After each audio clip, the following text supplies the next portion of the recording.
What if I told you that ancient bakers could create rainbow-layered cakes using nothing but rice grains and vegetables? No flour, no artificial colors, just pure rice transformed into edible art. The ritual begins in the golden fields. Ripe rice stalks are harvested by hand, then the threshing.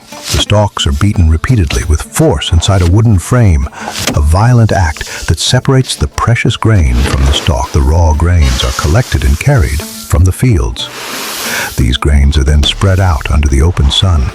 For a full day they bake, the heat drawing out every last bit of moisture, hardening them for the next stage. The completely dried grains are then poured into a stone mortar.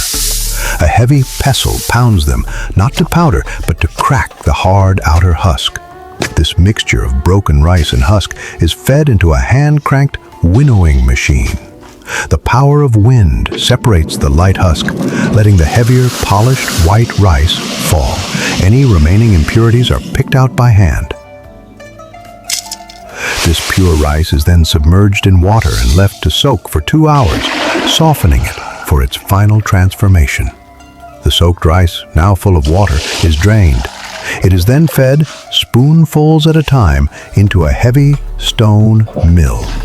The immense pressure grinds the rice into an impossibly fine, snow-white powder. This is the soul of the rice. The powder is collected on a clean cloth and mixed with white sugar. The flavor, the rice powder, is divided and mixed with powerful vegetable powders, vibrant spinach powder for green, earthy pumpkin powder for yellow, and royal purple yam powder for violet. The final creation begins. In a wooden frame, a base layer of pure white rice powder is sifted. Then, layer by layer, the colored powders are meticulously sifted on top. A layer of green, then yellow, then purple, and finally, another layer of pure white. The surface is leveled perfectly.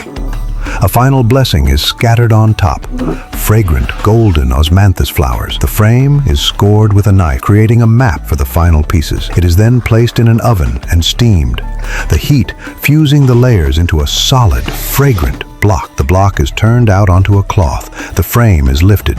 The result is not a cake, it is a masterpiece, a layered mosaic of color and flavor, chewy and subtly sweet. It is cut along the scored lines into perfect, jewel-like pieces, a taste of a forgotten art.